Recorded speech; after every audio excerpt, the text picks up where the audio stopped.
আর্গুমেন্টাল পয়েন্টে আসুক আমার সাথে।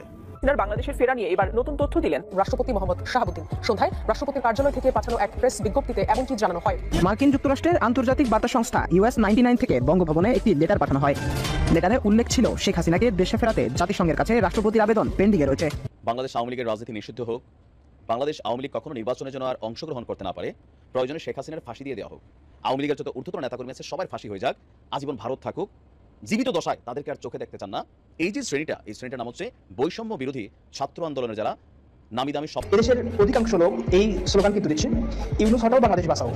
আওয়ামী লীগ জনমতের দিক দিয়ে ফিরে এসেছে, আওয়ামী লীগকে আবার চাইছে।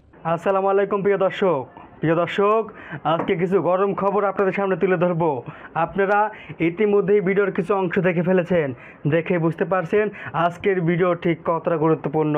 প্রিয় দর্শক, যারা ভিডিও অন করেছেন তারা ভিডিও না টেনে পুরো ভিডিও দেখতে থাকুন, তাহলে ভিডিওর অংশ বিশেষগুলো বুঝতে পারবেন। প্রিয় দর্শক, আজকে কি ঘটবে, কি ঘটতে চলেছে আপনি শুধু দেখতে থাকুন। প্লিজ যারা চ্যানেলটাকে সাবস্ক্রাইব করে রাখেননি, চ্যানেলটাকে সাবস্ক্রাইব করে দিন, আর যারা করেছেন তাদেরকে অসংখ্য ধন্যবাদ। চলুন পর্যায়ক্রমে ভিডিওগুলো দেখে আসি। বাংলাদেশ আওয়ামী লীগের রাজনীতি নিষিদ্ধ হোক, বাংলাদেশ আওয়ামী লীগ কখনো নির্বাচনের জন্য আর অংশগ্রহণ করতে না পারে, প্রয়োজনে শেখ হাসিনার ফাঁসি দিয়ে দেওয়া হোক, আওয়ামী লীগের যত ঊর্ধ্বতন নেতাকর্মী আছে সবার ফাঁসি হয়ে যাক, আজীবন ভারত থাকুক, জীবিত দশায় তাদেরকে আর চোখে দেখতে চান না। এই যে শ্রেণীটা, এই শ্রেণীটার নাম হচ্ছে বৈষম্য বিরোধী ছাত্র আন্দোলনের যারা নামি দামি সমন্বয়ক আছেন তারা। বিএনপি আওয়ামী লীগকে পুনর্বাসন করতে চায়, ডক্টর মোহাম্মদ ইউনূস খুবই সুন্দর একটা বল বিএনপির কোর্টে দিয়ে দিয়েছেন। জামাতও এখন ওই সুরেই সুর মিলাচ্ছে, তারা কোনো রাজনৈতিক দলকে নিষেধাজ্ঞার পক্ষে না, ভারতের কাছে আবার এরকম তারা বক্তব্য দিয়ে আসছেন। তো এইরকম বক্তব্যগুলো সবচেয়ে বেশি টেনশন, উদ্বেগ, আতঙ্ক তৈরি করে কাদের মধ্যে? সার্জিস, হাসনাত, তারপর হচ্ছে ধরেন আসিফ, নাহিদ, মাহফুজ, বিশেষ করে আমরা যদি ধরি হাতে গোনা 50 বা 100 জন সমন্বয়ক নামে বিভিন্ন জায়গায় যারা এই দলগুলোকে লিড করছেন। কারণ বিএনপি আওয়ামী লীগ থাকতেও আর কি হয়েছে, নতুন করে কিছু হইতো না। জামাতও আর কি হয়েছে, যাদেরকে ফাঁসি টাসি দেওয়ার দরকার আওয়ামী লীগ দিয়ে দিয়েছিল। কিন্তু এখন যদি আওয়ামী লীগ কখনো ক্ষমতায় আসে, নির্বাচনের সুযোগ পায়, জনগণ ভোট দিবে না আওয়ামী লীগরে 100% শিওর, যদি দিয়ে বসে, তখন পরিস্থিতিটা কি হবে? গণতান্ত্রিক প্রক্রিয়া যদি আওয়ামী লীগ ক্ষমতায় চলেই যায়, তাহলে সবার আগে এটা 100% যে লিগালি ইলিগালি এই সমন্বয় সহ তাদের যে খানদান 14 জেনারেশন তাদেরকে কিন্তু ধরবে। আর ফেসবুকের বিভিন্ন পোস্টে ছাত্রলীগ বা যুবলীগ আওয়ামী লীগের নেতাকর্মীরা প্রকাশ্যে কিন্তু এগুলো বলতে দিবেন। শেখ হাসিনাও কিন্তু ফোনে বলেছেন প্রত্যেকটার বিচার করা হবে, আর এই ভয়টা সমন্বয়কদের মধ্যে কাজ করছে। তবে সমন্বয়করাও অনেকে শেখ হাসিনাকে নিয়ে ট্রল করছেন, যেমন সার্জিস গতকালকে তিনি হয়তো স্বপ্নে দেখছেন কিনা আমি জানি না, শেখ হাসিনা বাংলাদেশে নাই, তাহলে স্বপ্নেও দেখে থাকতে পারেন যে পদ্মা সেতুর মধ্যে শেখ হাসিনা দেখা যায় কিনা। বিষয়টা ট্রোলিং ছিল ওই জায়গায় যে বেগম খালেদা জিয়া এবং ডক্টর ইউনূসকে পদ্মা সেতু থেকে ফেলে 2টা করে চুপনি দেওয়ার জন্য বলছিলেন, আবার খেয়াল রাখতে হবে যেন না মরে। তো ওইটার পরেই সম্ভবত এটা নিয়ে নানান ট্রোলিং হচ্ছে, যখন খালেদা জিয়া এবং ডক্টর ইউনূস একসাথে ছিলেন। তো পদ্মা সেতু জায়গায় আছে, তারাও আছে, সাবেক প্রধানমন্ত্রী শেখ হাসিনা নাই, এই কারণে একটা ট্রোলিং ইস্যু নিচ্ছে। তবে হাসনাত বলছে খুবই সিরিয়াস কথা, সার্জিস কিন্তু বলছে জীবন থাকতে প্রয়োজনে জীবন দিয়ে দিব, তো জীবন এমনিও যাবে, এইভাবে যাবে, ওইভাবে যাবে। তো যার কারণে সমন্বয়করা কোনোভাবেই কিন্তু আওয়ামী লীগকে বাংলাদেশে রাজনীতি করতে দিতে চাইবে না, এটা খুবই স্বাভাবিক, এটা তাদের ব্যক্তি সিকিউরিটির জন্যই আরো বেশি জরুরি। তো এই কথাটা আপনি দেখেন, হাসনাতের স্ট্যাটাসটা বলছে আওয়ামী লীগকে ক্ষমা করার মাধ্যমে 20 বছর পরে 4000 সন্তানের মৃত্যু পরোয়ানাতেই স্বাক্ষর করা হবে।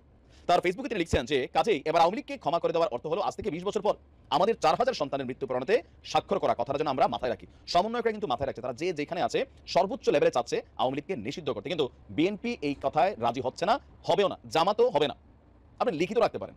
এখন ভিপিনুর তার পলিটিক্যাল অবস্থান, একজন ব্যক্তি কেন্দ্রিক দল, এখানে বড় কোনো জনসমর্থন নেই। কেউ বলছেন সারা বাংলাদেশ যদি ভিপিনুর যে বলেন 330 আসনে তিনি প্রার্থী দিবেন, পুলিশ এজেন্ট তো দিতে পারবেন না, প্রার্থী খুঁজে পাবে না, এরকম। তো তাদের বক্তব্যগুলো ইম্পর্টেন্ট হচ্ছে জাতীয় পার্টি, তারা তো বলেই দিছে সমন্বয়কদের হাতে তারা নির্যাতিত হয়েছে, তাদের বক্তব্য অনুযায়ী পাল্টাপাল্টি অনেক কিছু হয়েছে। সমন্বয়করা বলছে তোমরা ফেসিসদের দোষর, আওয়ামী লীগের এই শক্তিটুকু মানে তোমরাই টিকাই রাখছো, নির্বাচনে যায় বাকিরা তো যায় নাই, সুতরাং আপা গেছে যেখানে তোমরা যাবা সেখানে, চাপা যাবে সেখানে। এটা নিয়ে অনেক ঘটনা হয়েছে, এখন পরিস্থিতি শান্ত।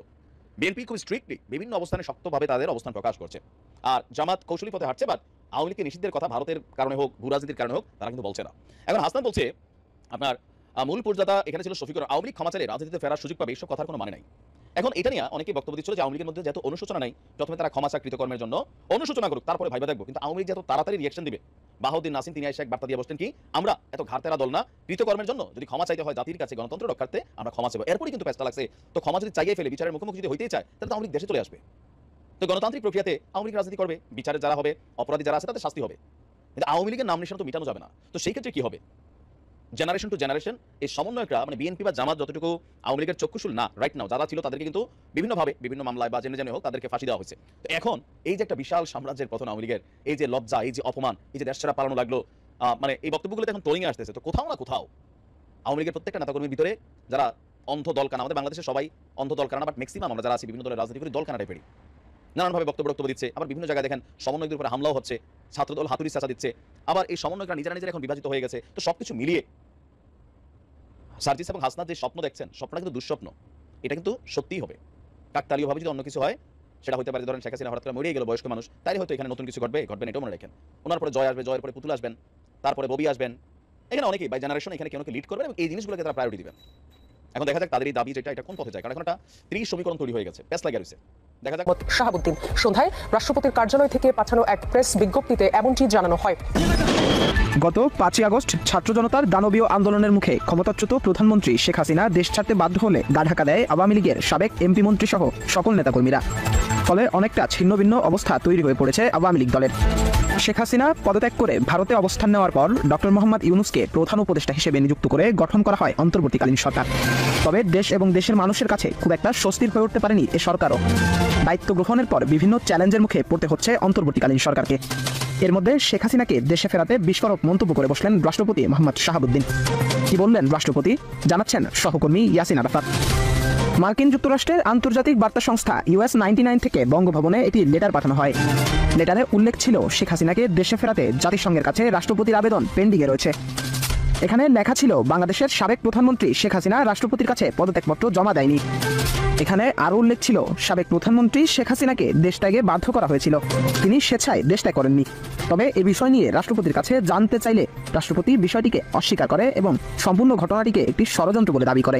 এতদিন অনলাইন যদি করে যেগুলো বলছিলাম যে আওয়ামী লীগ জনমতের দিক দিয়ে ফিরে এসেছে, আওয়ামী লীগকে আবার চাইছে, 5 আগস্ট পরবর্তী সময়ে যে আওয়ামী লীগের প্রতি যে বিদ্বেষ ছিল মানুষের যে ক্ষোভ দুঃখ ছিল, সেই ক্ষোভ মাত্র 1 মাসের মধ্যে কাটিয়ে উঠেছে, 5 আগস্টের 1 মাসের মধ্যে। কারণ এই যে অন্তর্বর্তীকালীন সরকারটি, এই সরকারটি ভয়াবহ অযোগ্য, ভয়াবহ দুঃশাসনের একটি সরকার। আওয়ামী লীগের সময় অনাচার, অত্যাচার, নির্যাতন, দুঃশাসন ছিল, কিন্তু অন্তর্বর্তীকালীন সরকারের কাছে মানুষের প্রত্যাশা ছিল একটা ভালো কিছু হবে। কিন্তু সেই একটা ভালো কিছু সুদূর করা হতো, কিছুতেই ভালো হয় না, উল্টো দ্বিগুণ খারাপ হয়ে গেছে। তখন এই যখন অবস্থা, তখন মানুষ চাইছে আবার আওয়ামী লীগকে। এই আওয়ামী লীগকে যে চাইছে সেটির একটা উজ্জ্বল দৃষ্টান্ত এই যে বাংলাদেশ ব্যাংক অফিসার্স ওয়েলফেয়ার কাউন্সিলের নির্বাচন। আমরা জনমত জরিপ করেছি অনলাইনে, সেখানেও কিন্তু ফলাফল এসছে যে আওয়ামী লীগের পক্ষে মানুষ চাইছে। কিন্তু আজকে যখন একটা সরাসরি ছোট, হয়তো ভোটার কত হবে আমি জানি না, ভোটার সংখ্যা কয়েকশো বা কয়েক হাজার হতে পারে, এই কয়েক হাজার ভোটের মধ্যে আওয়ামী লীগের নিরঙ্কুশ সংখ্যাগরিষ্ঠতা, এটি কিন্তু আওয়ামী লীগের জন্য নিঃসন্দেহে ইতিবাচক। এটিকে একটি সরাসরি সার্ভে হিসেবে নিতে পারেন। আওয়ামী লীগের যখন এই জয়টিকে এখনকার সময় আবার গ্রহণ করতে পারছে না, এখনকার সময়ের যারা হত্যাকর্তা হয়েছেন সমাজের, তারা আবার বলছেন যে এটি ব্যাংকিং খাতের জন্য অশনি সংকেত। ব্যাংকিং খাত, আওয়ামী লীগের সময় ব্যাংকিং খাতের স্বাস্থ্য খারাপ ছিল, অর্থ পাচার, লুটপাট, দুর্নীতি ছিল, অস্বীকার করবার উপায় নেই। কিন্তু আমার প্রশ্ন, বিগত 3 মাসে আপনারা কি করলেন? যেমন আমি একটি উদাহরণ দেবো, যে শেয়ার মার্কেট আওয়ামী লীগের সময় পতন হতে তলানিতে এসে পৌঁছেছে, কিন্তু এই 3 মাসে কত হাজার কোটি টাকা শেয়ার মার্কেট হারিয়েছে। কি এমন পদক্ষেপ নিলেন? সাধারণত এই যে একটা রাজনৈতিক সরকার পট পরিবর্তনের পরে যখন কোনো একটা অন্তর্বর্তীকালীন সরকার বা তত্ত্বাবধায়ক সরকার দায়িত্ব নেয়, বাংলাদেশের পুঁজিবাজার অতীতে সব সময় উত্থান হতে দেখেছি, কিন্তু এই 3 মাসে বাংলাদেশের পুঁজিবাজার তলানিতে ছিল, আরো তলানিতে নেমে একদম নেই হয়ে গেছে। বলা হচ্ছে 75,000 কোটি টাকা এই 3 মাসে হারিয়েছে বাংলাদেশের পুঁজিবাজার। তাহলে কেন আওয়ামী লীগকে চাইবে না? কেন আওয়ামী লীগের যে যদি ভালো না হয়, এই অন্তর্বর্তীকালীন সরকারই ভালো হচ্ছে না বা ভালো করতে পারছে না, তাহলে অন্যদের কেন চাইবে? কিংবা আপনারাই বলুন, বিএনপিকে কেন ভোট দেবে? বিএনপিকে ভোট দেবার 5টা কারণ কেউ আমার কমেন্টে কি বলতে পারবেন যে এই 5টা কারণে বিএনপিকে ভোট দেবে? আমি তো কোনো কারণ দেখি না। কিংবা জামাতকেই বা কেন ভোট দেবে? রাহমাতুল্লাহি ওয়া বারাকাতুহু। প্রিয় দর্শক, আপনি হয়তো ইতিমধ্যেই শুনেছেন ট্রাম্পের নিষেধাজ্ঞায় ফের ক্ষমতায় শেখ হাসিনা, এমনটার আশা কিন্তু অনেকেই করছেন। শুধু আমি না, অনেকেই এমন আশা করছেন, বিশেষ করে যারা আন্তর্জাতিক সম্পর্ক বিশ্লেষণ করেন, যারা আইআর নিয়ে গবেষণা করেন, তারা কিন্তু এমনটা অনুমান করছেন বা এমনটা বিশ্লেষণ করার চেষ্টা করছেন যে মার্কিনের নিষেধাজ্ঞা শীঘ্রই ইউনূসের উপর পড়তে যাবে। কেন পড়তে যাবে? ট্রাম্প জানুয়ারিতে ক্ষমতায় আসবে বা ট্রাম্প জানুয়ারিতে ক্ষমতা গ্রহণ করবে। এই ক্ষমতা গ্রহণ করার পরে শেখ হাসিনার কপাল খুলে যাবে, এমনটাই অনেকেই মনে করছেন। বাস্তবিক পক্ষে কতটা খুলে যাবে সেটা আমরা সময়ের সাথে বুঝতে পারবো। তবে হ্যাঁ, এক্ষেত্রে বিশাল বড় একটা চান্স কিন্তু শেখ হাসিনার পক্ষে রয়েছে। আপনি যদি ভারতীয় বংশোদ্ভূত আপনার মার্কিন নেতা, ওনার নাম ভারত বড়াই, ওনার একটা সাক্ষাৎকার যদি আপনি বিশ্লেষণ করেন, যে তিনি বলেছেন যে শেখ হাসিনাকে ফেরাতে বাংলাদেশের উপর। প্রিয় দর্শক, আশা করি পুরো ভিডিও